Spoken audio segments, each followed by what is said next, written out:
Greetings. Welcome to Speak Nerd and Enter. This is never going to work.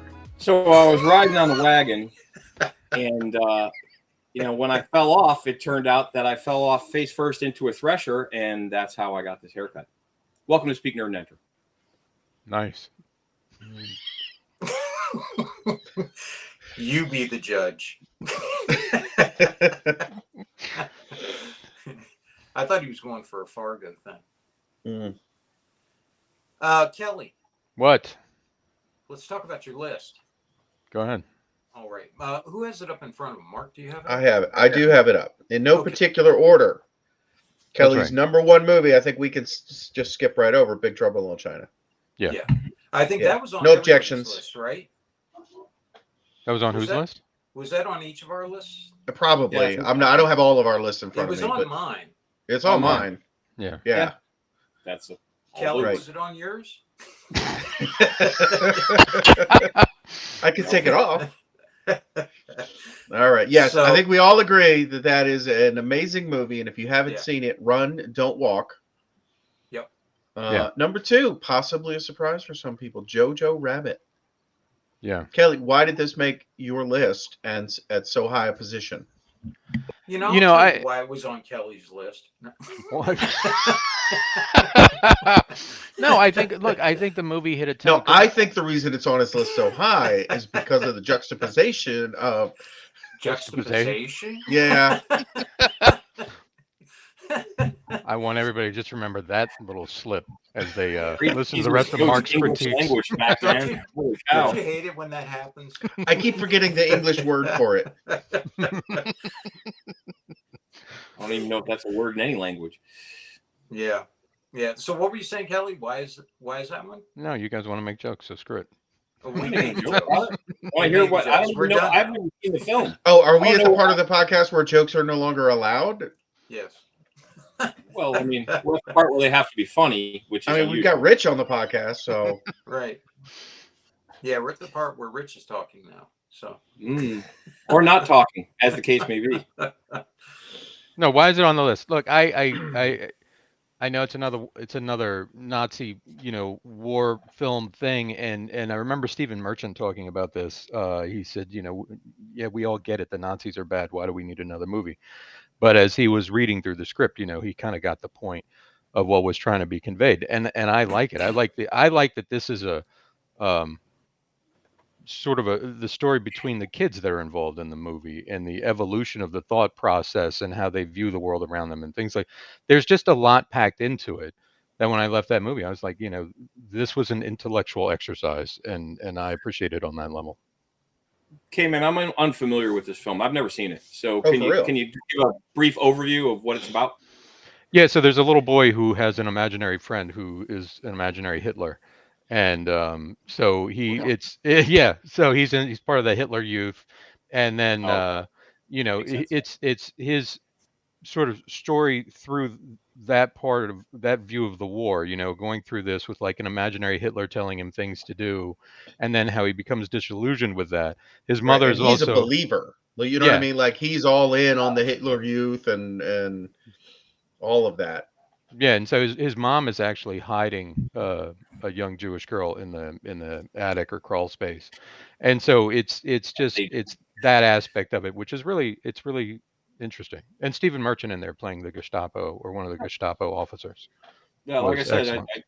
I'm sure I'm not. It is overall a comedy, but it's not all funny. You know what I mean? There's some very serious Yeah, themes in it, but the whole tone of it is funny with this, kind of backbone of seriousness just under the surface. You know what I mean? But it's really well done.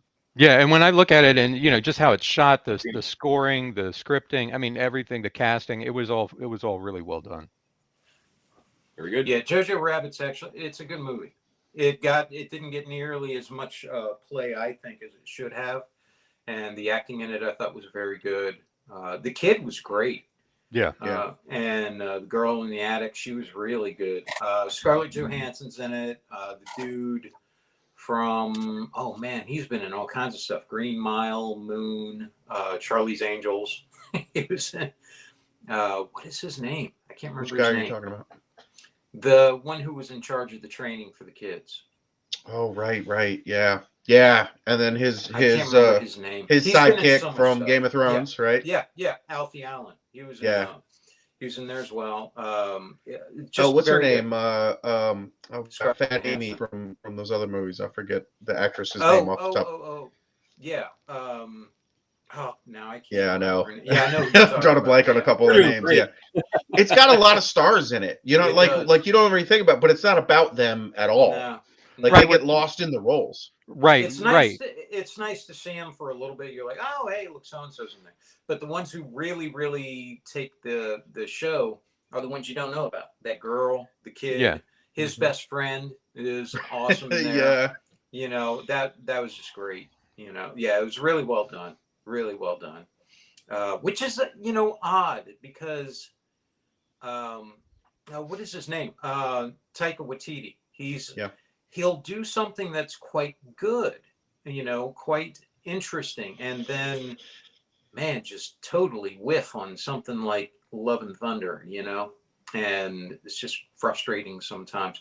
But he has, I don't know, I'd say he's got a lot more in the positive column than he does in the negative, to be sure. and to be honest, and I'm not trying to make excuses, but I think him working on a movie like Jojo Rabbit, which is basically his movie, Yeah. and working on Love and Thunder, where you've got all of Disney looking over your shoulder and making points, like I don't think, like, here, take this $300 million and go off and make Love and Thunder without a lot of notes and direction and interference and script help and et cetera, et cetera. Now he's the director, and I'm trying to give him a pass on everything we might not necessarily love about some of the bigger movies, but I think the smaller ones is where he shines. You know what I mean? Where maybe there's less interference from the studio system.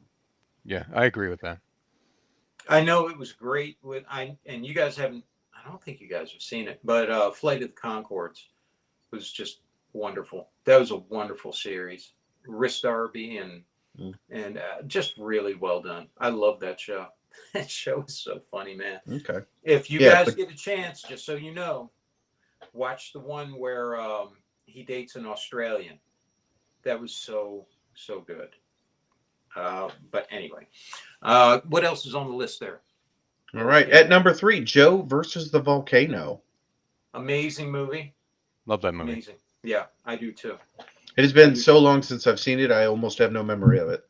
It didn't do well. It didn't do well in the box office when it came out, but I think That's a lot of because people are idiots.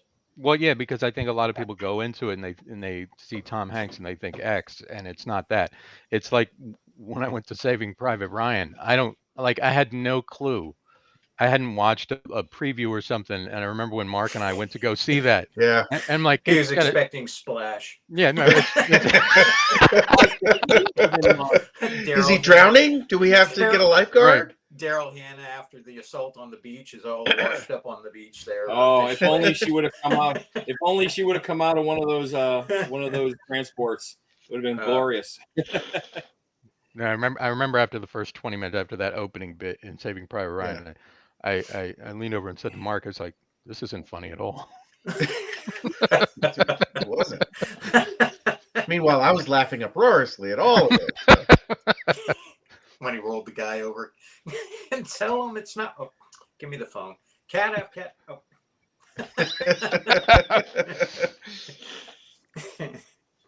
All right. So why did Joe versus the Volcano make your list? You know what I mean? Like, quick synopsis. What's it about? What put it on your list? I like the point of Joe versus the Volcano. This guy who's stuck in a dead end job, this sort of uneventful life, just feeling completely empty, I'm familiar with it. And then having to go on this sort of grand adventure where he ends up confronting a lot of himself and trying to find a new path through life. I just like the point of the movie. I thought it was well done, well shot. Awesome. And had one of the best scenes in it in all of cinema, with him on the raft of suitcases and his speech in front of the moon. Yeah. Oh, yeah, for sure. That was the scene that put it over the top for me. Everybody should go watch it. Just don't watch it expecting it to be a gut busting comedy. It's just not going to be. It's a really good movie though. Okay. Yeah. All right, move that back And onto it the was list. the writer of I think it was the writer of the movie's first time directing as well. Really? If I I remember didn't know. correctly. Yeah. Yeah. Yeah. But yeah, very good. Very good. Okay, Next. at number 4, not surprising to me at all if you know Kelly, Doctor Strangelove. Yeah. It was also on my list too. It should rightfully be on that list. Yeah. Group Captain Mandrake. Yes. That's right. Yep. And you know what? I didn't think about this when I put it on my list, and maybe this is something that you did think about, Kelly. It also pays homage, of course, to Peter Sellers, Oh, yeah. who was Just gonna amazing. mention Just big part of my amazing. childhood. Peter Sellers, and Inspector Clouseau, and the Pink Panther. Yeah. The Yeah. Mouse That Roared and all kinds of stuff that he's been in. Just an amazing And what a actor and individual. Exactly. What a versatile actor. I mean, to go from comedy to very serious drama roles. I mean, just so accomplished and wonderful. It was really tragic when he died. Yeah. Yeah. And I've seen people actually look at Dr. Strangelove and not realize that those 3 characters were him. Yeah. You know, just really well. Him talking on the phone to Premier Kiss Off was amazing. You know, and his interactions with the general when he was talking about his precious bodily fluids, and just so many bits in there that were just great. And it's another one of those movies that I think people, if they go into it not realizing what kind of humor it is, they're going to miss it. You know, and it was just, I don't know why it struck home with me. I'm not sure why it did. Maybe it was because I was familiar with Peter Sellers and the Pink Panther and all that. But for whatever reason, it hit, and I really love that movie. There's so many lines from that movie that have legs, right? I mean, they'll just last forever. I still refer to things at work, when we have problems, it's, what's on the threat board, or, we talk about going into the war room, things like that. It's so fantastic. That movie's great. If you've not seen Doctor Strangelove, you're really missing out on one of the classics of cinema. Yeah. George, and let's not undersell George C. Scott. He's got incredible actor. Incredible. Yeah. I mean, everybody throughout the movie. I mean, seriously, everything is just so good. Unless you hate intellectual comedy, at which point, Would you put this in one of those Magic Pixie Dust movies where everything just like came together with the crew and the script and the cast and the performances? Or I mean, no, I would if Peter Sellers wasn't in it, but because he's in it, because George C. Scott is in it, these are people who really were at the top of their game. I think the script was awesome. I think you had awesome people come in who knew how to treat the material, and this is the end result. Well, don't forget also, this is Stanley Kubrick. Yeah. And anyone who's familiar with him, The Shining, Full Metal Jacket, just as an example, 2001: A Space Odyssey, all of that. I mean, this is the a guy moon landing. Yeah, Eyes Wide Shut. moon landing. The moon landing. This is a guy who knew what he was doing and definitely put his actors through the paces, to be sure. But that's why I say no. I'm not surprised at that. I'm surprised it got made, but I'm not surprised at the outcome of the product. Right. With the level of creativity that you had going into it, when you have someone who's as attention detailed as Stanley Kubrick, and then of course you have someone as talented as Peter Sellers. I mean, that's a recipe for success right there. Yeah, I love that movie. That movie's great. Okay, Great which movie. leads us into a bit of a letdown for the next movie on the list. John Carpenter's The Thing.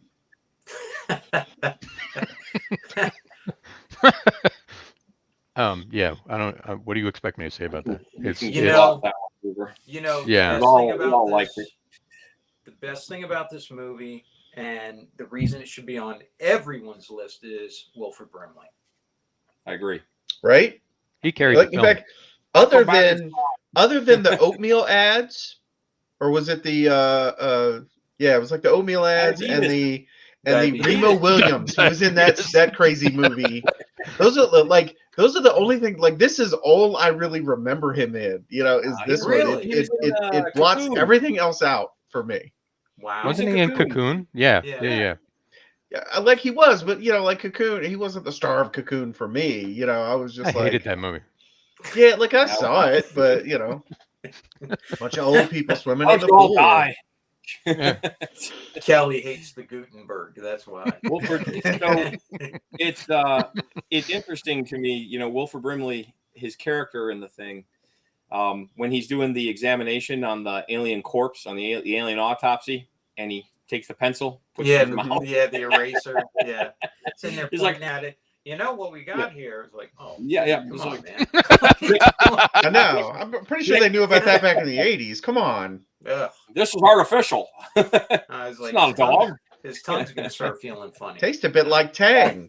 I think honestly, I think the thing was that he was already the thing at that point. Like he had No, already. I don't think he was, because You remember, what did he do afterwards? He wrote in his journal, "This thing ain't dead yet," and then he Yeah. goes and destroys all the communication equipment, Yeah. destroys Broke all all the- the broke all the blood transportation and- out. Right, he's Yeah. trying to cut him off because he knows, they Yeah. can't get back to society. But And what kills me about that is everyone I know who sees that movie, besides Kelly and Mark, because I know they know why he did it, they all think he's going nuts when he does that. Oh, he's losing it. Oh, he's going out of his mind. How can you miss him saying no one's getting out of here? We can't get back there, stuff like that, because he's trying to protect the rest of the world. But So- you also population. saw. Well, yeah, but I mean, you also saw that it what was it? The Norwegians, right, were the first ones that Yeah. brought it in, and so I mean, Crazy right there, Swedes. right there, you're connecting the dots and saying, They're look, Norwegian, Mac. if I love that scene because it's so American. It's twice he's sitting there calling them crazy Swedes. no, but you see in that moment that the thing spreads because of an inability to control what you've unearthed, right? And so yeah, I get the point. Was all right? We got to cut this whole thing off, and it's just going to have to die here, Yeah. even though it won't. Right. if It'll, only it'll they just spoke freeze. Norwegian. If only they spoke Norwegian in that opening right. scene, it would be over. Be a real short movie. Yeah. It's not a It would dog. have been. Yeah. That's right. That's why I would like to remake a lot of movies, just the K-Man cut, and Yeah. they would just be like 5 minutes long, just end the Black screen. hijinks in the beginning. And Yeah, dead dog. But right. the thing Roll I think, credits. is the thing on everybody's list as well. So we have Big Trouble in Little China. Yes. Yeah. The thing's on mine. I think the thing's on all four of our lists. Yes. Okay. Yeah. So Kurt Russell is in the Hall of Fame for sure. He's in the Hall of Fame. Him and Yeah. John Carpenter as a director. I mean, Yeah. His, All right, his film and then from that period. Yeah, Ridiculously good.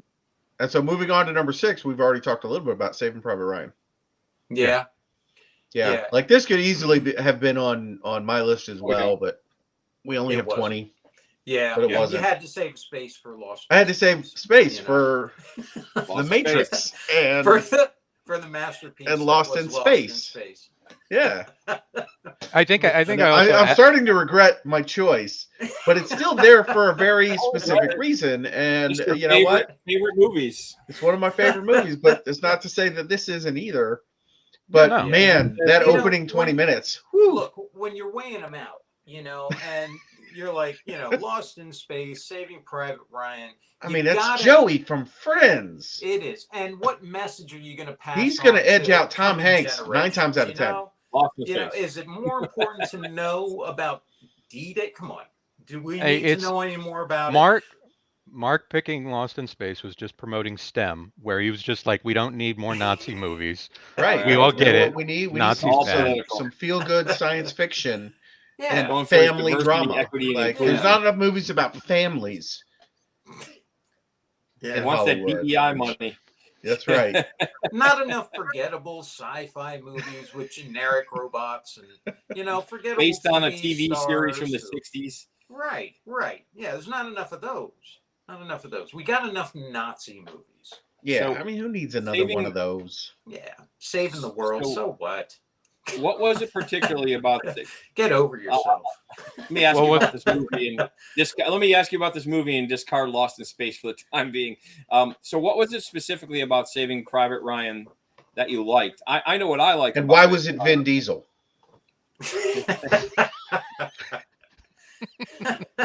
She reminds me of my niece, Captain. Just pull me over there. Stay down. I got mean, what blood was on it my about runner. Saving Private Ryan? I mean, it's Yeah, like what particularly though? So what I liked about it was the fact that it was multiple stories that blended together so well. Like each character told its own arc, and it was blended all throughout the entire. So it starts off with Ryan in the beginning, right? Ends with Ryan at the end, but that frame story, all the pieces, just the individual stories are all meshed together. Like they're talking about Tom Hanks's character and what he did for a job, and the sniper and his, the fact that he was super religious, and then Upham was a coward, but he ended up being the reason why they actually came to a good end in the end, right? But what was it specifically about it that you liked, as a film? I don't think remember it that way. Yeah, let's go back to. We'll put a pin in the Upham character for a moment and come back to that. Yeah. no. I mean, I think He was. it plays out I know. in what Tom Hanks did later, where he supported the making of Band of Brothers, right? He was a big driving force behind that, right? So, Yeah. I mean, I think in any of these, there's that aspect of the brotherhood that exists that becomes a really compelling part of the storyline for me, because it's true. You put people through an extreme crisis, they're going to develop this extreme bond, and you see that develop between all the characters. Um, and even in how they deal with the tragedies that occur throughout the story, right? Because it's not a feel good movie, right? So there's just it's one chaotic moment after the next, and how they come together and deal with those chaotic moments. I think the it's not a whitewashed version of warfare either. I mean, you get in there and characters die, and that's how that works. And so, I mean, for me, as a history nerd, it appealed to me on that level. Nerd. I Nerd. think Matt Damon's character was probably the weakest character in the movie, if I'm honest. Really? I was glad I was glad he didn't occur until the very end. He was whatchamacallit, he was the thing that everybody wanted. He wasn't MacGuffin. really much of a character at all. MacGuffin, thank you. Yes, that's the word I was looking for. Yeah. I couldn't think of it. He's just the MacGuffin, but I mean, going after him, even though it's the title of the movie, you're Saving Private Ryan, right? But I thought his character, though, don't you think his character was a great representation of survivor's guilt? yes. That was another part of it. I mean, because that's a very real aspect of be it warfare or you faced any sort of life and death moment in your life. There's an aspect of survivor's guilt that's very real. But not even I'm not, when I say survivor's guilt, I'm not even talking about for the aftermath of it, but even beforehand, when he's told, you get to survive, you get to go home, get your stuff, let's go. He doesn't want that. He's like, no, I'm not leaving them. Why do I get to go? Because he's afraid. He knows the rest of his life he can't sit there and think to himself, well, all right, see you guys, and leave. He can't live that way. I liked his character's representation of that, and then having to live with that guilt and having to face up to it afterwards, and never really being sure that you've done enough to because you never can do repay enough. that. Well, you never can do enough, right? From a legitimate standpoint, like if I'm talking to somebody who's got a severe case of survivor's guilt, right? You got to get them to disconnect one event from the next. But I know realistically that disconnect is something that is almost impossible to achieve. Like your life is still your life, but yeah, that lock in at that point about all his brothers are gone. Now his brothers in the unit that he's in are. What are you going to do? You're going to walk away, and he's going to stay, and he's going to do his bit. And then, at the beginning of the movie, just coming back to it and saying, okay, because what was it? Tom Hanks at the end said, earn it. Earn it. It's not like he gave him much choice. At his dying breath, he lays it on him. Earn this. Right. If anyone I was disappointed in, it was his wife. Because he sits there and turns to her and says, tell me, I've led a good life. Tell me I'm a good man. And instead of being there for him immediately, she's looking around like, well, what's going on? What is this? What's the matter? What the hell? You should know this lady. You're supposed to be empathetic, Hop to. Tell him he's I'm pretty sure he's woken up one or two times in the night in a cold sweat screaming, from the shit that he's gone through. Right, so, yeah. But the thing is, and this is interesting, I like the way they played it because a lot of the guys from that era, they wouldn't talk about it to anyone. Right, Like she right. actually asked, like, who was he? Like he never spoke about him in the past because she asked him, who is this guy? Yeah, because You know, she didn't she know who had Kevin no Miller idea. was when they're looking at the gravesite. He had never spoken about it before, which is something that a lot of guys of that era, they kept it all contained. And that was the first time she had seen, like, for her, it's like, of course you're a good man, you know, but he See, had now that's how she idea. should have answered it, and then Yeah. said, "Who Yeah. is that guy?" You know, Well, she was instead of, confused. I mean, what's going on? I- I don't want to give you an answer yet. What's at play here? I mean, mean, come on.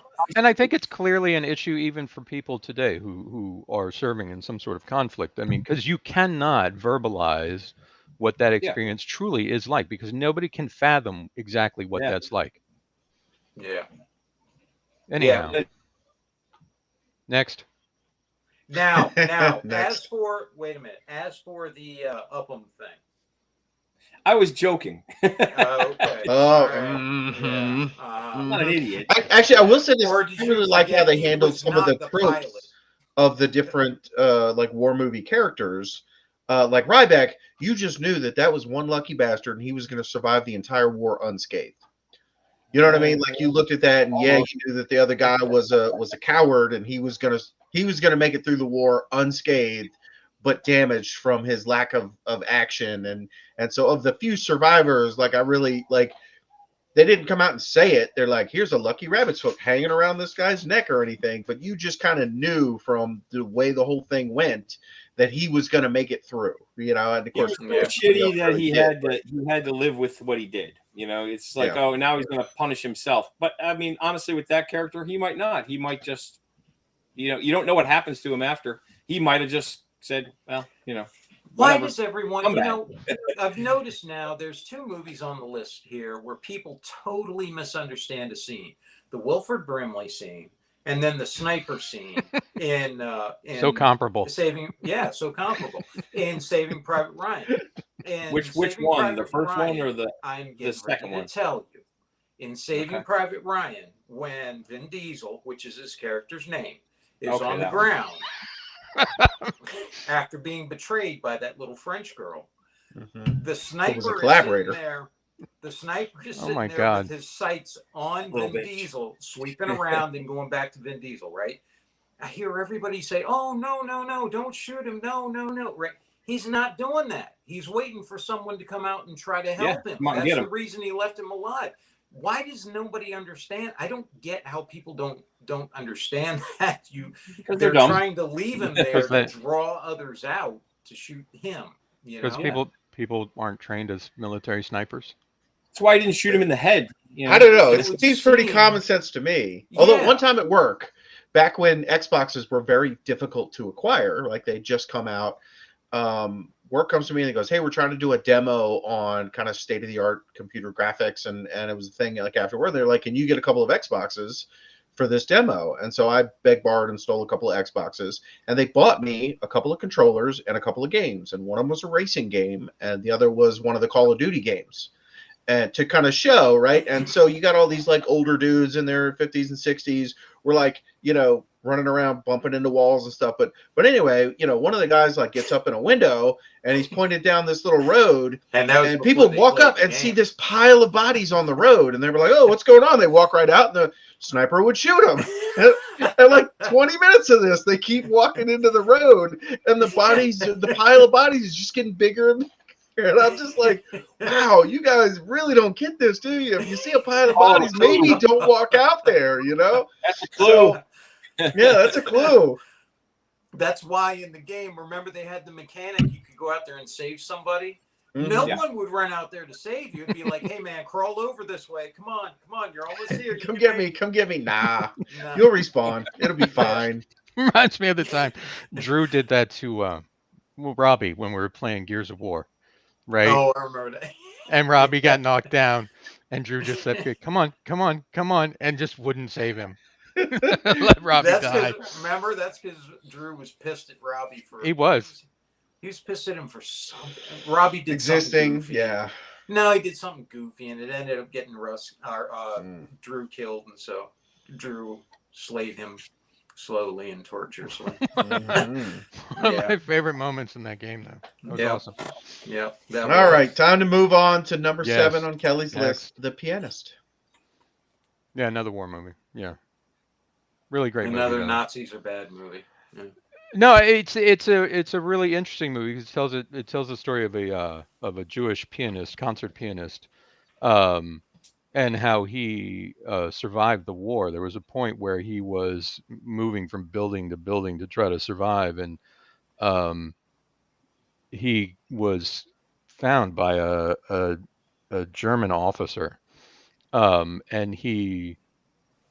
because he could play the piano and because and this is a true story, because of the German officer's love of classical music, he helped him survive. He helped him out for a brief period of time, and he found him a piano he could play in some abandoned building, and then tells the story about how this pianist actually survives the war. The officer eventually gets caught and dies in a prison camp.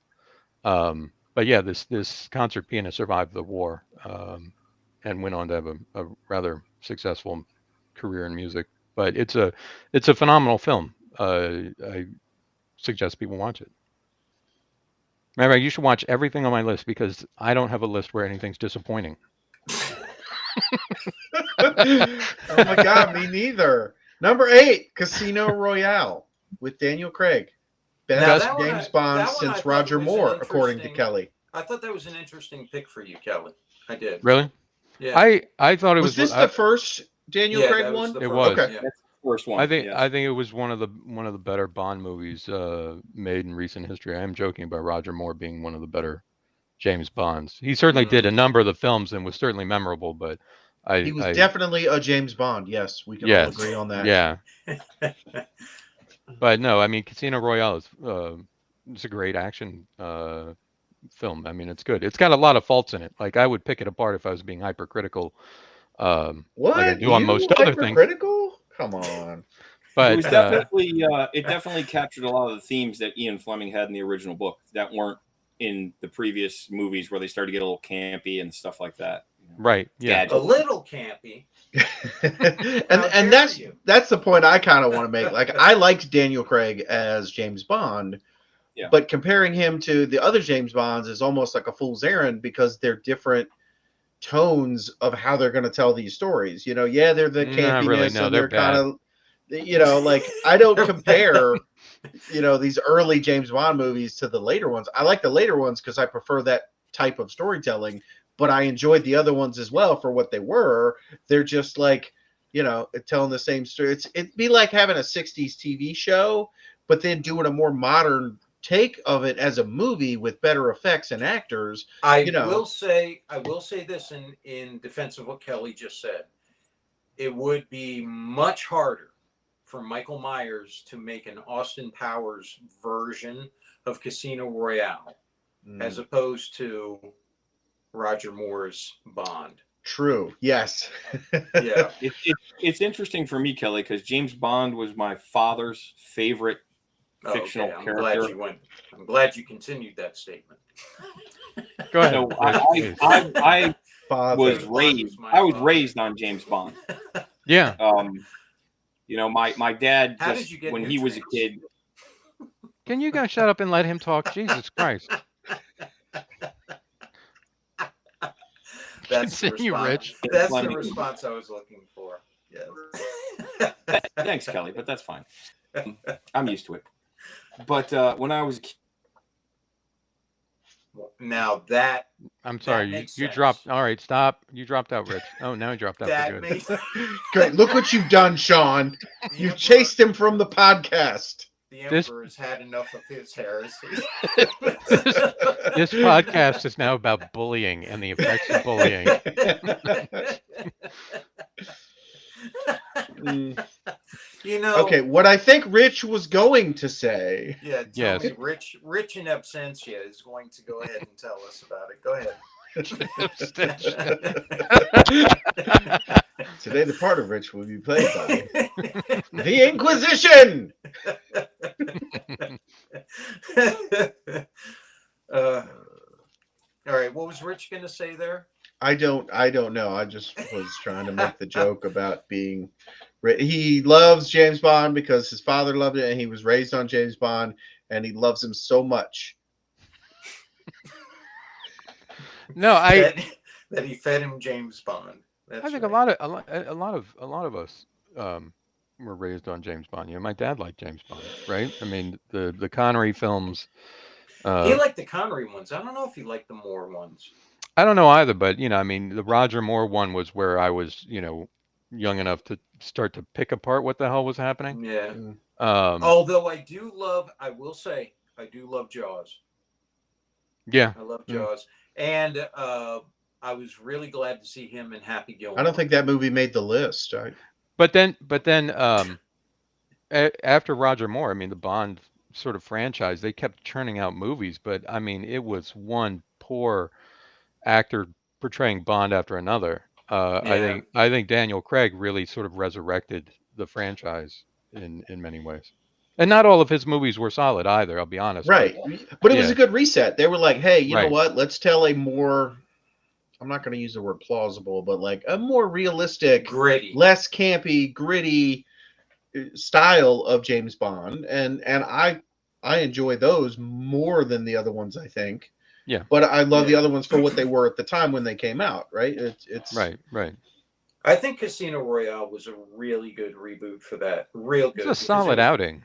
it Yeah. was very gritty, great beginning, and the ending was not happy, and all of that. It was not the typical Bond fare that way, and Daniel Craig for some reason reminds Helena of Russell, which Russell was very happy to hear about. He's like, okay, I'll take that. All right. Rich had to reboot his computer. Something froze up, so he'll All be right. on when he gets on. Next.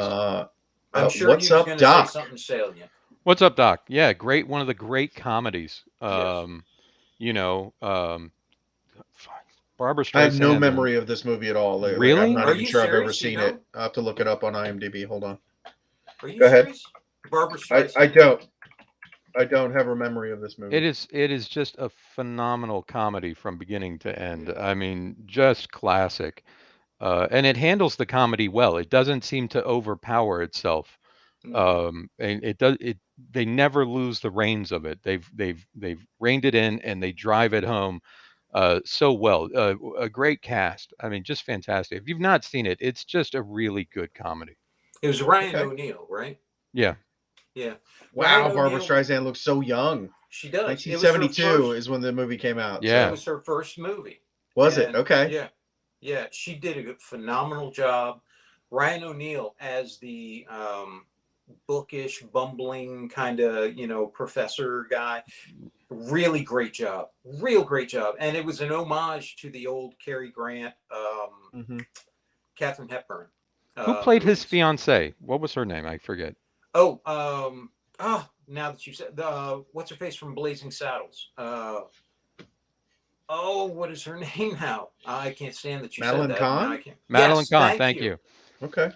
Her Eunice. performance as the Eunice, her performance as the sort of increasingly unhinged, jilted lover is phenomenal. The part where she goes out to the pier, where they send her out to the pier to where the party is supposed to be.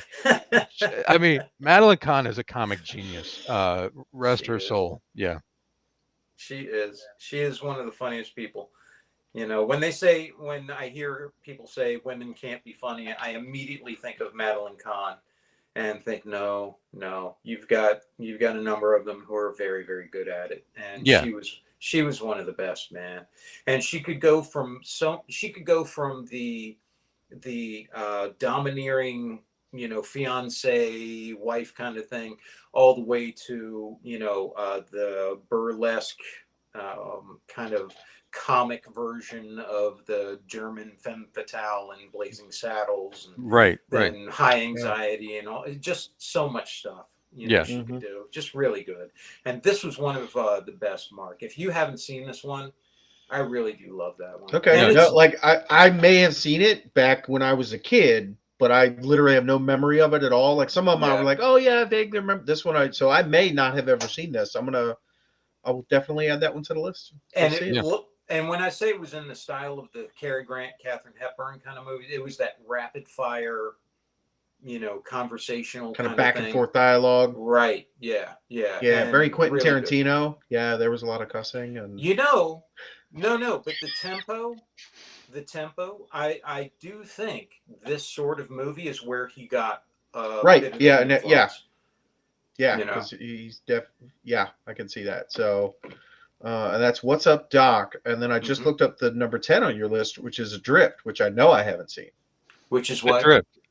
Adrift. Okay. Another based on true story. Mhm. A young lady, connects with some guy, and they're sailing through the South Pacific, and they run into a storm, and so it talks about what I don't want to explain the story too much because I'll end up giving it away, but it explains sort of the survival aspect of that until they could get back to safety. The way it was shot, the story was very compelling. I'm a sucker for anything where there's a really good survival story. I connect with those elements of, what makes somebody, what sort of drives somebody to get through a moment where most other people would want to throw in the towel. I find those types of moments, really fascinating. So this movie does that in spades, and it's fantastic. Okay. Yeah, it looks like I'm like watching the trailer silently over here on IMDb on my other screen. So yeah, I'll have to look at that one up. Number 11, 12 Angry Men. The Yeah, the original. I'm original, guessing yeah. there was a remake. There was a remake, and the remake's not bad, but the original is the best one. The original is amazing.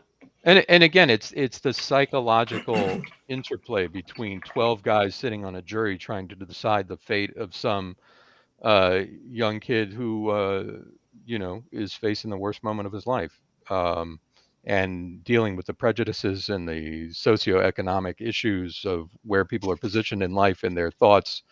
I mean, it's just you spend the entire movie in a jury room, and just Okay. looking at that play out. How could that ever go bad? Okay. Yeah, the And original is black and white. yeah, So 1957. yeah, Reaching backwards. I like it, Kelly. Peter Fonda. All right. I don't know that I've ever seen that one. So once again, you got a That's couple on here that I'm gonna have That's to. a really good one, and everyone in it is at their top of the game acting. Yeah. Mhm. Okay. All right. And at number 12 on Kelly's list, Seven Samurai. Yeah, I've only seen this movie once, to be honest with you, but it was so impactful from the one time I've seen it. And there's been lots of remake versions of this. Yeah. Kelly goes on to describe an entirely different movie because he's mistaken it for another one. Yeah, that's right. I felt that Wally and Beaver really had to overcome. Right. Yeah. No, I mean it's great telling the story of these seven samurai who protect a peasant village. It's a foreign movie, so I mean you don't have to deal with that. I know that's a put off for a lot of folks, but really great. Yeah, very good movie. Yeah, and of course, the original inspiration for Magnificent Seven, and right. a big inspiration for Star Wars. Mm. Yeah, a lot of Kurosawa stuff was, And by the way, if you haven't seen it, Kelly, I'd wonder what your thoughts are on a much more recent, also Japanese, story that was very similar, 13 Assassins. Oh, I haven't seen it. Yeah. I'll have to check that out. Anyhow, next, Mark, what's next one is My Friend Totoro. Totoro.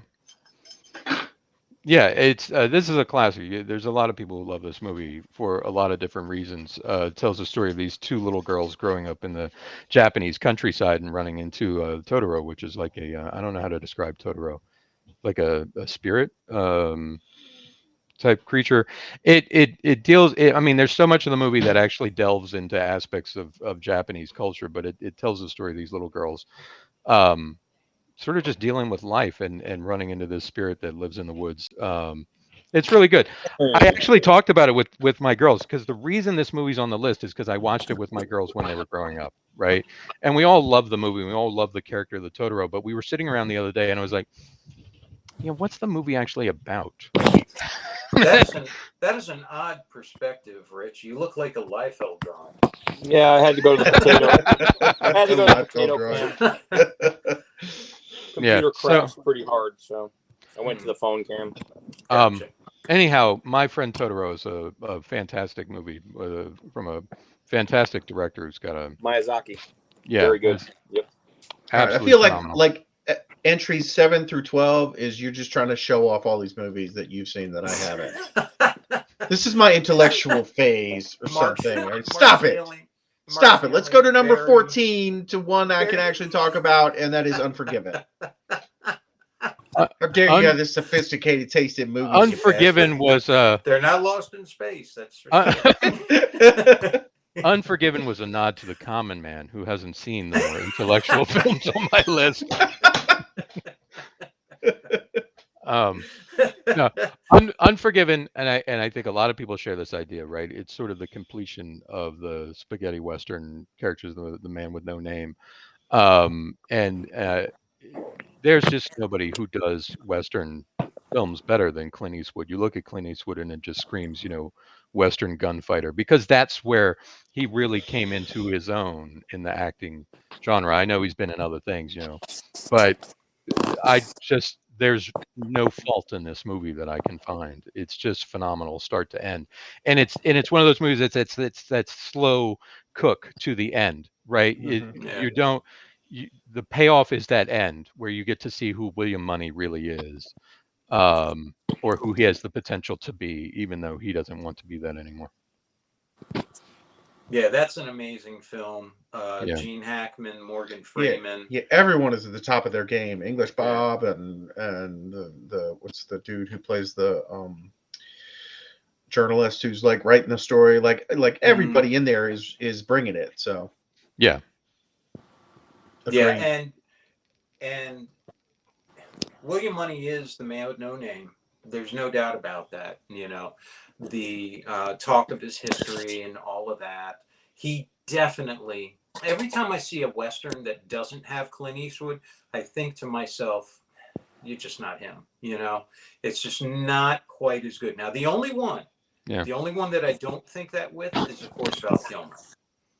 Val Kilmer and Tombstone? Doc Holliday is the only one I put in that same exact league as Clint Eastwood. Everybody else is at best and also ran. That's it. Yeah, and I also really like how the Schofield Kid was wanted to be. He wanted people to tell stories about him, like they talked about William Money, and like he's trying to build himself up and overemphasize what he's actually done. When it's like those kids that they grew up reading these dime novels back in the day, and they're like, oh yeah, I'm gonna go be a gunslinger or whatever, but he wasn't. You know what I mean? So they even covered that whole aspect of people who worshiped these gunslingers and wanted to be them. And this whole thing was his idea, right? He hears about this bounty and ropes William Money into it because he needed the money, and he brings in Ned, and away they go. So this is definitely one of my favorites. And it's funny watching that movie with someone who's not familiar with Clint Eastwood's other Westerns, because as they're watching it, I've heard them say numerous times, man, he sure is a broke old man, obviously he can't, and that sort of thing. And all the time, when I was watching it, I knew at some point the old, man with no name was going to show up. The old one was going to show up and things were going to get real. And all the way up until the end, like you said, the payoff is at the end. But it tests you all the way up till then. All the way up till then, it doesn't give you any of that stuff. And then at the end, he cuts loose. That's it. Comes out. Demon comes out. That's it. And that was excellent. That was such a good way to, and you don't see that kind of patience very much in movie making anymore. But I also think that in the character of William Money, what you hear about in the stories as you go along is you hear of this murderous individual who's just committed horrendous acts of violence, and some for virtually no reason at all. And then that demon that you're talking about, that emerges, but I think it emerges out of a certain twisted sense of justice for the Oh, I murder think of it his was a friend, right? very, I don't even think it was twisted. I think it was a very fair sense of justice because what other justice is he going to get unless he does it himself, right? Right. And so I think it was very fair. It was a very focused and purposeful use of that, like we were talking about, that demon, right? It's not like it was just set free like it was in the old days. It was very focused, very purposeful. And then after that, he was done, right? But it was an amazing payoff. It really was good. And Right, and what comes to mind is right before we started recording, I was talking about my thoughts on the Secret Invasion show on Disney Plus, which is awful, right? And in that show, they've got Nick Fury is kind of like he's broken down, and he's just kind of like he was never the same since the blip, and everyone's like giving him shade, and he's maybe not at the top of his game, and I fear that they're trying to do a watered down version of William Money, where in like the final couple of episodes he comes back and is now the Nick Fury we've all expected, but that whole thing is being done so ham-fistedly that it's just awful. So I almost even hate to bring up and discuss this during these amazing movies, to bring up this awful show, but I think there's a parallel between what they're trying to do with the character arc in Unforgiven, and I think they're trying to like terribly apply that same arc to Nick Fury in this show. But as I said before, I don't see a reason for it to exist other than some writer was like, let's say he was never the same since the blip. Like they have never really explained what about those events caused him to be, to retreat from Earth and go live on the space station or whatever. So, but anyway, especially since at the end of Unforgiven, Little Bill had taken the super serum and become Super Skrull, Super Bill, yeah. And the fight between him and William Money, where he kept extending his arms and turning into flame and all that. That's right, beating all the people up. Yeah, man, that would be an amazing. I hadn't thought of that comparison until just now, Mark. You're welcome. All right, number 15, Before Sunrise. Great movie. It's a great movie. What this movie is? What is it? That's not surprising. It's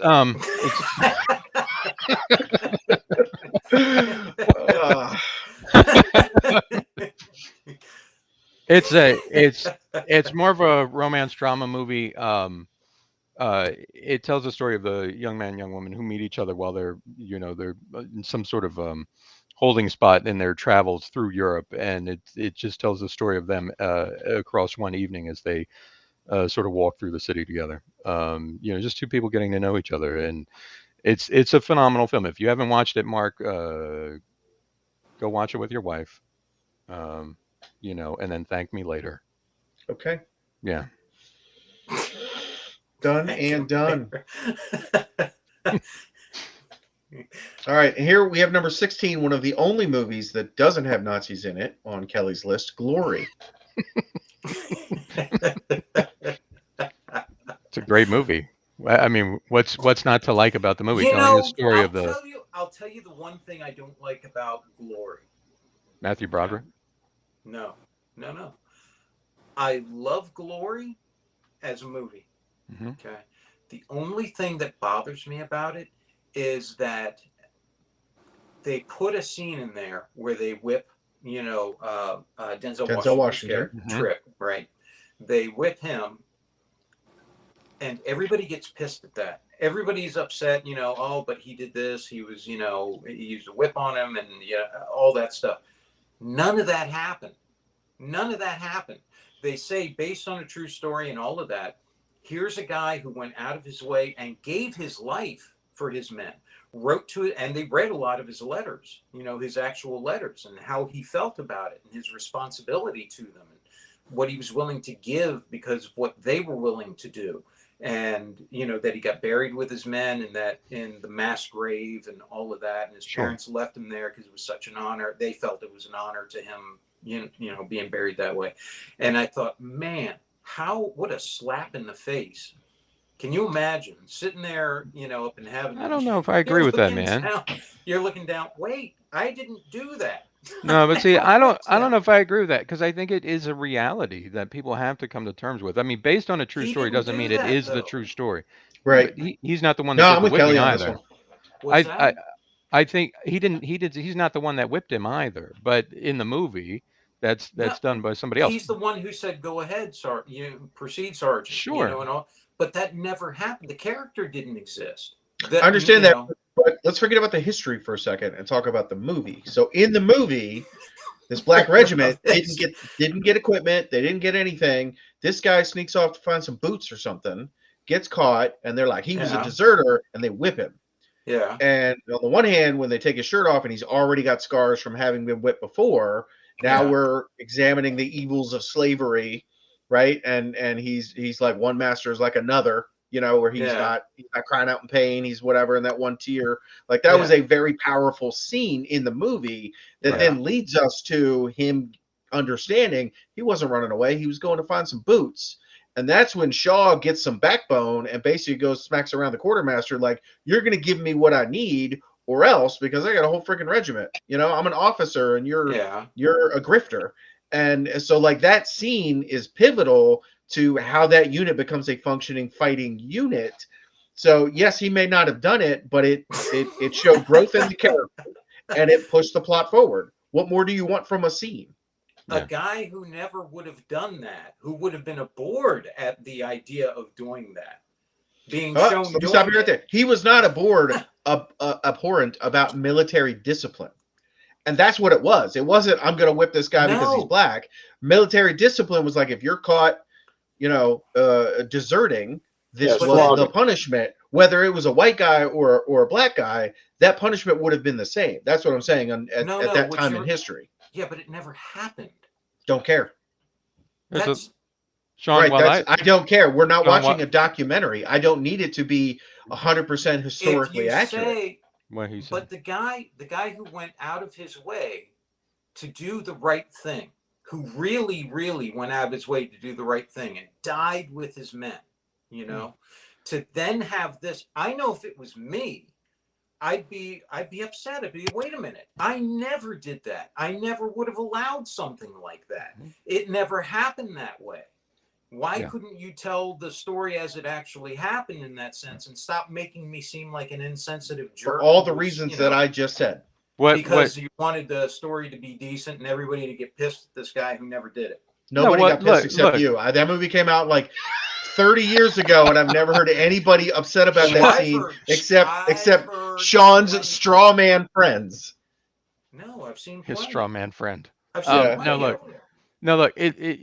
There's this. I respect the argument, right? Because I'm somebody who will pick anything apart for not being true, and there's a pantheon of movies that fall into that bucket. In this particular case, I think that scene was important to illustrate numerous points, as Mark explained. If you walk out of a movie and you look at the title and it says based on a true story, and you walk out of that movie and you're pissed at the characters and you know nothing about those characters before you walk into that movie, then that really says more about you as a person. Have the common decency to walk out of the movie and say, wow, that really moved me for X reason. Let me go learn about these people or this event, and did this really happen? Because that's the moment where you start to engage with the history they're trying to tell. I think people are going to have a visceral reaction because largely this is something that happened. And then in this scene, it's not only that military discipline is real, but now you're doing something to this person where they've been subjected to just systemic abuse since birth, right? And so I think people have a visceral reaction, which is understandable. But I think also people have to walk out of those movies and do some investigation. You got to do your own legwork to pick apart. Based on a true story doesn't mean true. Yeah, but that. And I'll give you another example. If you've seen Black Hawk Down, right? I read the book and I've seen the movie. And in the movie, two of the guys get left behind and they're like, where'd everybody go? And they're running through Mogadishu trying to hook back up with those guys. Yeah. That didn't happen, right? That was representative of there was a breakdown in communication and miscommunications had happened. And how do you distill that into a scene? And they were like, okay, we're going to have these two guys get left behind. And it's a little funny and ridiculous that they're like, where'd everybody go? And we got to go run and find them. That didn't happen either, but it represented apart from the book where, hey, communications broke down and mistakes were made and things happened because of, there wasn't this unified communications like we've learned from and have more of that today. Right. So It's what I get that you're saying, having the idea that there was prejudice and hate and all of that back then. I get your point with that. I think they drilled that in with all the people who called him the N-word as they were walking around, or, made fun of Morgan Freeman, when he got his stripes and not obeying his orders to back Sure. off and all that. There was that stuff all through there, ordering them to, torch the town, and Matthew Broderick saying, I won't do it. He's saying, all right, I'll take your men, and then we'll court-martial you and all that. All the difficulties they were put into with this stuff and all the things they showed, I think drilled that in over and over, as opposed to having them do something that would have been absolutely unthinkable to the guy who was trying to do his best for them and died for them, and never would have done that sort of thing, and was the reason they did get a lot of the stuff that they got and were able to show their bravery in that moment. I don't understand why do that, See, here's Sean. I could not disagree with your stance more on this one, and I'll tell you why. Because nobody in the way the scene was filmed, nobody thought Matthew Broderick was doing this because of the color of his skin. This was You're a military wrong about discipline. that. Hold on, this was a military discipline issue. He's like, if you run away and you're caught deserting, this is what's going to happen. Even the sergeant who did the whipping wasn't like, oh yeah, I get to whip on this guy. He was Yeah. like, here, bite down on this, son. It'll help. Like, he's doing his job, not, like I said, this was more military discipline. Like, everybody just had to do their job. No, and And then everybody else was like, oh my God, you can't do that to these people because they've experienced it outside of the military. Mark, I got your point with that, but I'll give you Yeah, two yeah. things as a rebuttal on that. Just two things, and then I'll and then allow we can one. Then we can move on. First, his best friend, who was the major, sits there and looks at him and says, "Oh, not a whip." Drilling the point in, hey, it's a whip, and you're whipping a guy who used to be a slave. Okay, so they made it a point, there. Robert, you can't do this with a whip because he was a slave and you're whipping him, and then they show the scars and all that. Okay. Second thing is, I have seen a number of people who only saw they were using a whip and said, oh, this is because he's black. Right. I'm telling you, that is what is there. That is what is seen, because the emotion overcomes this thing that you're talking about, where you would want them to go and look it up and realize, oh, this didn't actually happen. This is what happened. And none of the people in the movie, except Robert and President Lincoln, actually existed. They aren't going to look that up. They're going to see this, That's what I'm saying. I get the other scenes, and I get wanting the drama, and there weren't daily diaries to write these scenes from and all that. And so you make things up to make it, interesting, to make it engaging for the audience and all of that. I get that, man. But it's kind of like having Schindler, you know what? I won't even go down that road. I've made my point. You made yours. We'll move on. That's all. So Glory was a great movie, by the way. On Love the that, movie. we can certainly agree. Wait. Rich, Love go the ahead. movie. It was a great movie. All right. So my question is, do you not think that the reason why he had him whipped was to prove that he was equal to everyone else, that his punishment No. would be no different? No, Regardless. because at that point in military history, lashing actually was not used anymore. That's fine, but that's not my point. My point is that for the purposes of the story, It's like having Let him make his point. well, no, for the purposes of the story, he was showing that, I know that you have this part of your history that's, this is going to be emotional for other reasons other than the fact that you got caught stealing, right? But the fact that he was willing to push that aside to say, look, you're going to get the same punishment as everyone else, regardless of history, because Matthew Broderick did respect those troops. I think that was more of the point that was trying to be brought across, in my opinion, by the film, not regardless of the history accuracy. Right. It was the fact that he was going to treat him like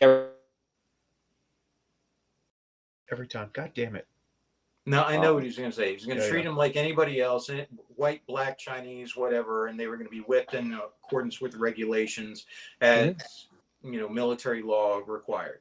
I know exactly what you're saying.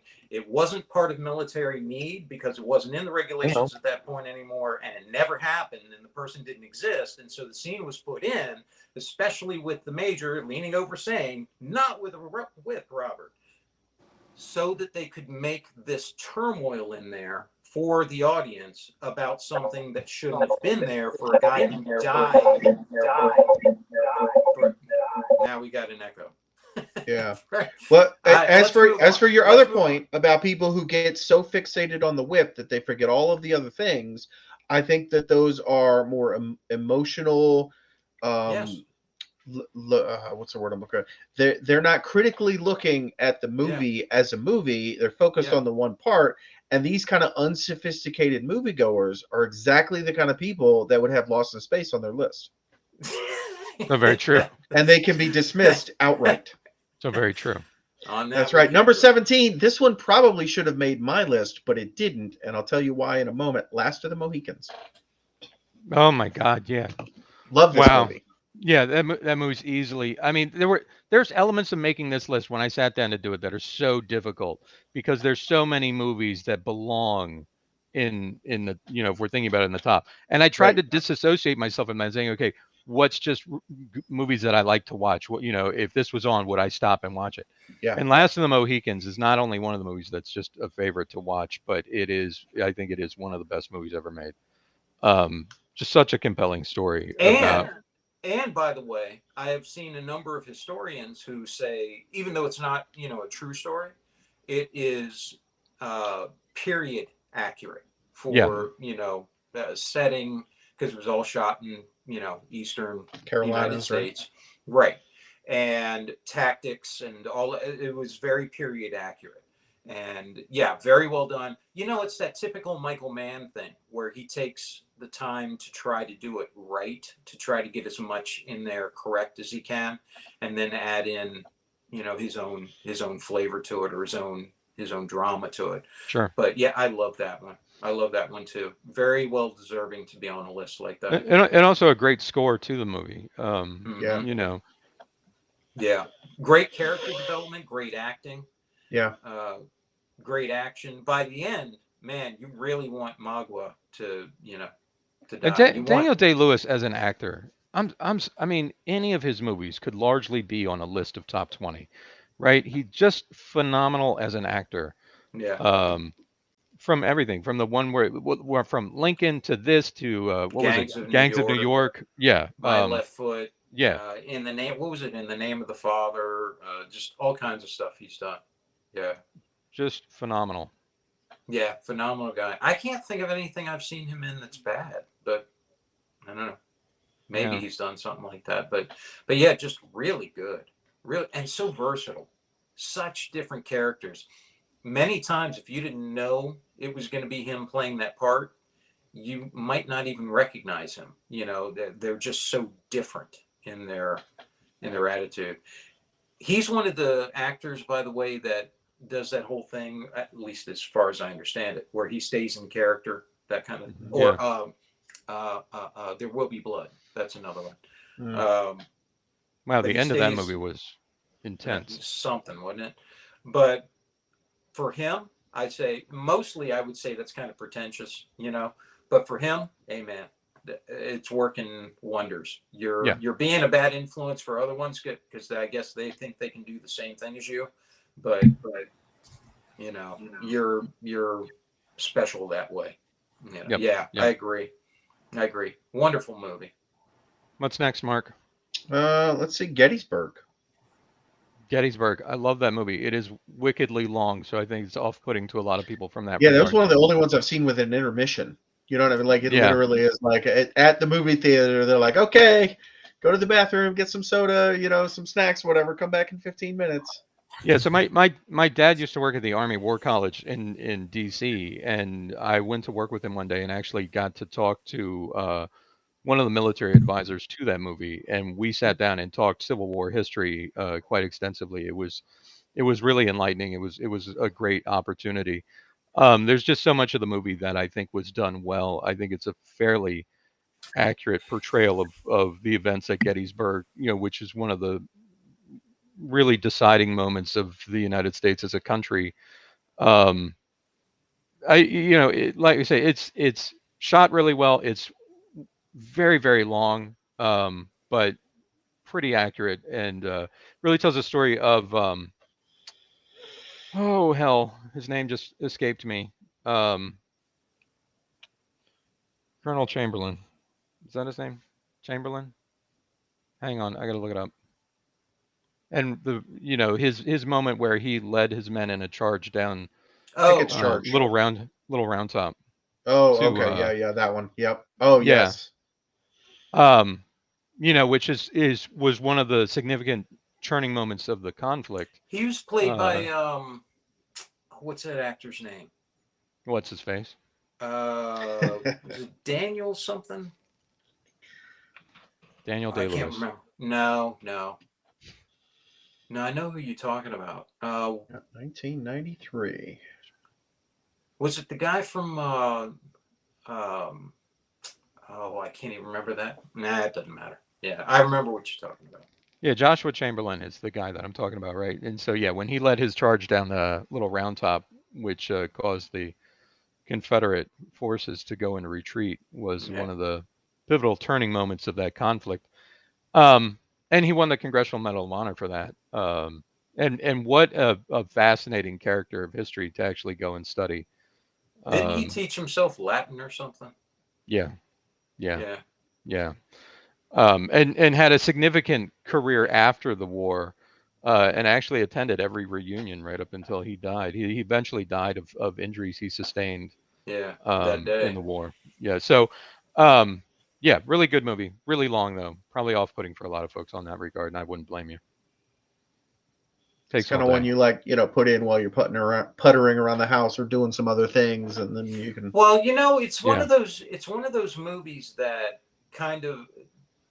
I hesitate to even get back into this part of the argument, but if you look at Glory and look at Gettysburg, it's the argument for making a compelling movie versus an accurate movie, and trying to find the balance in between the two, so that you have Glory, which is not accurate on a lot of fronts that way, but compelling. Definitely compelling. Then you have Gettysburg, which is pretty accurate on a lot of points, but is, like Kelly said, it's an ask to Yeah. to experience that.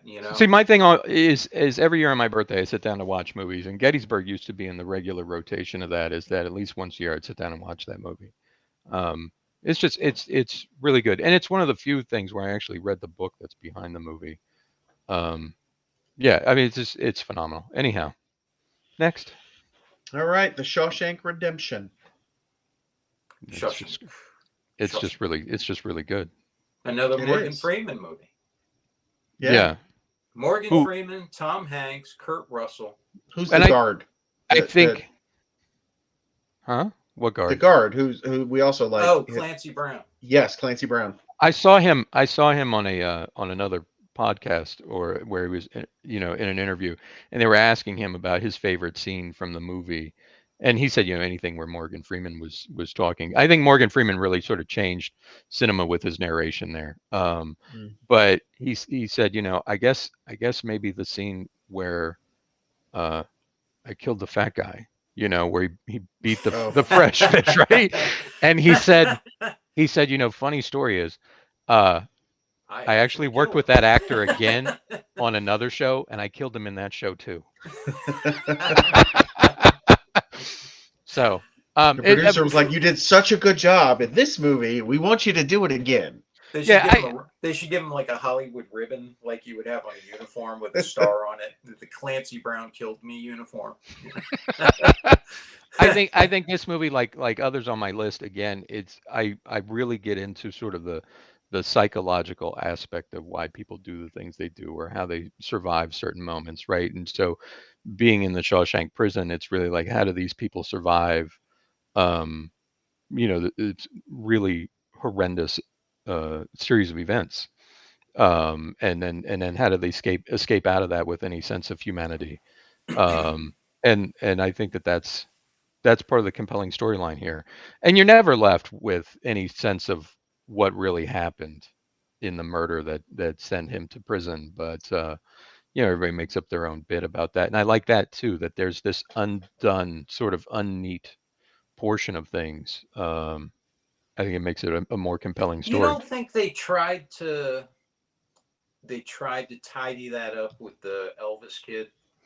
I think they tried to, but I think they still left it undone. And I think anybody who has any sort of insights into prison confessions and what people do and the number of false confessions that are made, or where somebody's cellmate tries to sell some information to get a reduced sentence, I mean, so there is an element of, can you really believe anything that he said?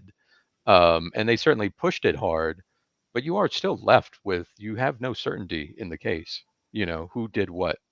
Yeah. I No, don't he know. must wonder be how many innocent people because look he at that. escaped. Right, and See, he went to yeah. Mexico. Yeah, and Yeah. he got to live happily ever after in love with Morgan Freeman. And I've On- never seen so many people cry over a convicted killer like they did over what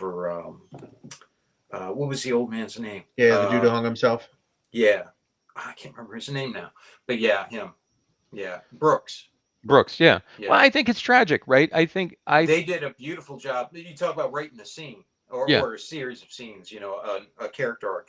Him leaving the prison, they picked the perfect actor. You just want to hug that old man and, take him home, give him a hot sandwich and, all that stuff.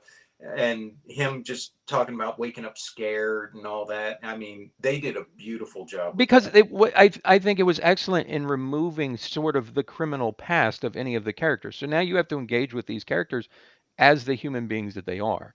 And I think Yeah. it's all too convenient in society that we look at somebody and we brand them a criminal, and then for life they're that criminal. That's how you will always see them.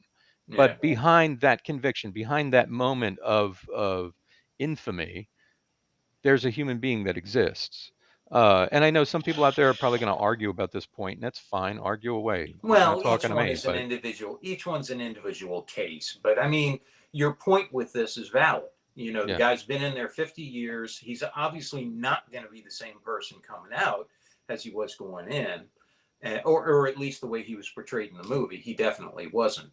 And now, what would have been seen as the monster going in is now definitely the scared potential victim, coming out, and just totally fish out of water. And Frank Darabont did such a good job in filming that whole sequence, and it was just an amazing piece of cinema. It really was. Yeah. Yeah, What I really find well done. surprising is people who didn't like it, people who actually sent him hate mail over the movie, which I Really? thought was surprising. Sent the guy who played Brooks or Frank Darabont? No, the Frank Darabont.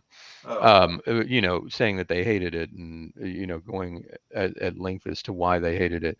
really? I think it's a phenomenal piece of cinema. I And didn't again, know he got that. and again, the scoring throughout. Again, music is very important to me in movies, right? Because it gets past a lot of the other intellectual aspects that people will get hung up on. Music and scoring in a movie is that thing that delivers straight to your brain the sort of the impact of what the scene is trying to portray. And I think here in Shawshank Redemption, the music was phenomenal. Yeah, I agree. Yeah. To your point with like Last of the Mohicans and that sort of, music definitely makes a big difference that way. And Yeah. Glory too. So Yeah. I agree. How many more do we have? Just one. Okay. Hamlet. Kenneth was it Kenneth Branagh? Branagh. Kenneth Branagh. Branagh? Yeah. I guess I'm a fan of long movies because this is a very long version of Hamlet, but it is very accurate to the play. The casting was So you fantastic. think this is superior to the Mel Gibson outing? I don't have a response to that. Yeah, Mel Gibson is not no. No, this is great. If you haven't watched it, I mean, you're gonna have to be in for a day or two of watching because again, it is wildly long. Oh, is it? How long is it? I think it's like 42 hours. 3 or 4 hours. It's Oh, like I watching a have Harry seen this. Potter movie. It was like oh my god, 4 hours and 2 minutes. Yeah. Yeah. But again, if you want to see an accurate depiction of the play of Hamlet, and it's got Robin Williams in it, Kenneth Branagh, and so many others that really do the story justice. And if you're one of those folks that just thinks that, oh, I just don't understand, or I don't like Shakespeare, why does he have to be so confusing in his writing? The writing isn't as confusing when you see it acted the right way, Yeah. and this is one of those times when that's occurred. I agree with you. I think that's one of the things is writing in context is very important. And I think a lot of people try to sound intelligent by quoting Shakespeare and throwing it around, Yeah. just because it sounds that way. But it's confusing to many and kind of pompous to a lot of others, unless, like you said, you see it in that context, and Yeah. then it makes all the difference in the world. And Robin Williams, by the way, is an amazing actor as well. Amazing actor, and it's such a shame that he's gone now too. I was just watching Good Will Hunting the other day again, and just as an example, and just an amazing actor. So Yeah. I'm glad he got to do that before he passed as well. And I would like to say in this, a nod to my mom, because she was the one who really sort of influenced a lot of how I looked at and digested cinema. Because there was a number of movies on here where she was the person who exposed me to the movie, and things like Hamlet. She was a big proponent of, let's Didn't look they at the expose us? classics. Yeah, Didn't they expose us to What's Up, Doc too? yeah, that was mom as well. Yeah, Bringing Up Baby, and Bringing that Up sort Baby, of thing. another phenomenal movie. So many. Yeah. Yeah, yeah. Well, it was my mother that exposed us to something about Rio. Who's your mother who got tricked into exposing us? Right. It's a spy movie. Let's go see that. Hmm. Yeah. Yes. Yeah. Anyway. Anywho, and I would also like to thank Rich for his cameo appearances in this episode. Yeah, Rich sent me a text. He was having some hardcore computer problems, and Sean wouldn't let him get a word in edgewise, so he threw up his hands in disgust and fled the podcast. So we'll see if we can bring him back for the next episode. Look, I have to keep myself amused somehow. It wouldn't kill you to let the boy get some words in edgewise. No, it wouldn't kill me, but it would displease me. And we can't have that. No, we can't. Oh, Rich. Anyhow, there's my list. All right, it's an excellent list. You got quite a few on here that I've seen so long ago I don't remember, or that I haven't seen. So I got some homework now, to do. would you say, Kelly, that's your best 20? Or would you say that's your comfort food 20? I'm gonna have to put it in the comfort food 20, because I think to get to the best, there's some on there that are most likely the best, right? But as I tried to build it, it was such a mental chore, because for every movie there was an argument where another movie could take its spot, and I even dropped a couple off. Yeah. La Amistad, I would put that in. Oh, I see your honorable mentions. Yeah, Master and Commander, Godfather. Yeah. Yeah. So I mean, there's arguments. Top Gun. Sun's out, guns out. Sun's out, guns out. No, it's there's a number of movies that could be argued. Noises Off as a comedy could be argued. That's a phenomenal comedy. So yeah, I don't think you can get to a list that's the top 20.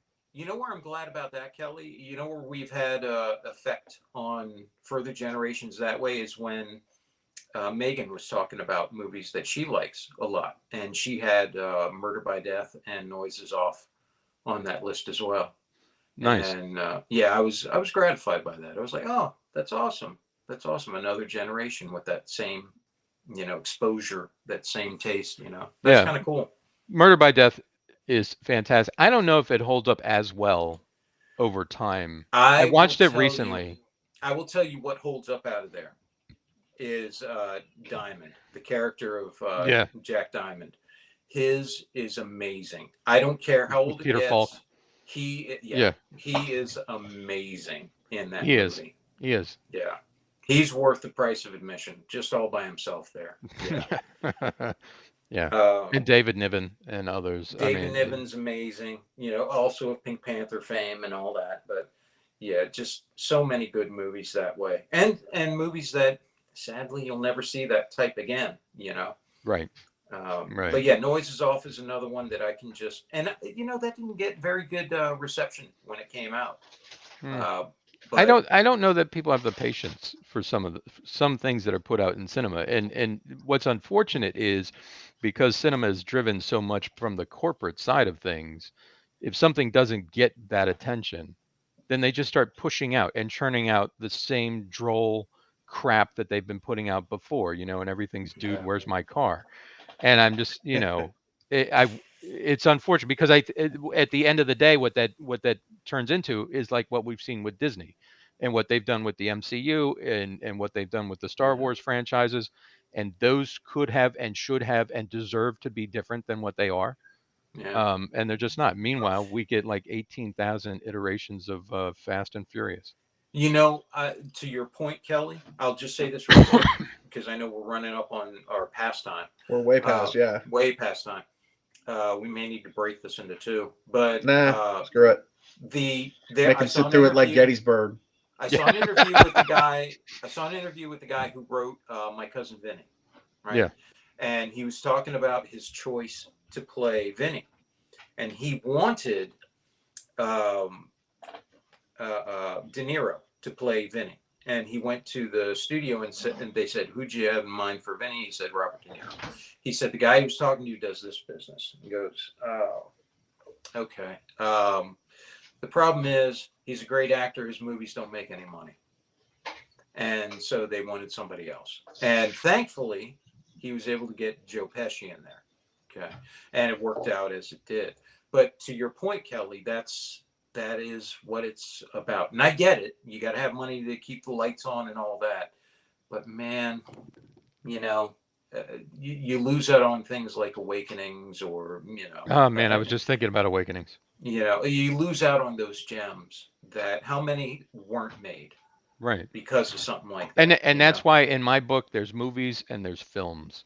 And most things are movies, but occasionally you'll find that gem of a film that is transformative. Lost in space. Yeah. If you can walk out of the movie theater and still think about the movie you saw and you're trying to process the information you just took in, you've probably seen a film. If you walk out of it, that's one of my favorite lines out of Bowfinger, right? Where the character's like, "Oh, we're making a movie, not a film." Like he gets it that we're just making a movie. It's not this massive piece of art that's going to change cinema. You know what I mean? Right. By the way, I would say Bowfinger is one of those underrated, as well received as it was. I think it was still underrated for what it was. I think that was excellent. I really do. Yeah. So, all right. All right. Lots more to talk about. I guess until next time. Yeah. Yeah, man. Yeah. Thanks. Good list, Kelly. What we should do is try to come up with a combined list of what the actual best are. It's just my list. Just use my list. Impossible. It's impossible. It can't be done. All right. We put our heads together. Here's our list of the top 1,000 movies. Okay, we can just take my list and somehow, Mark, I'll give you permission. You can take one movie off my list and insert Lost in Space. And then we'd have the perfect list. Yeah. 10,000 years from now, when they find that list, they're gonna be perplexed by that and try to figure No wonder out this society fell. The Pianist and then Lost in Space. There's hidden wisdom here. The seeds of destruction were sown deep into the core of this mighty people. All right. Guys. Bye. Peace.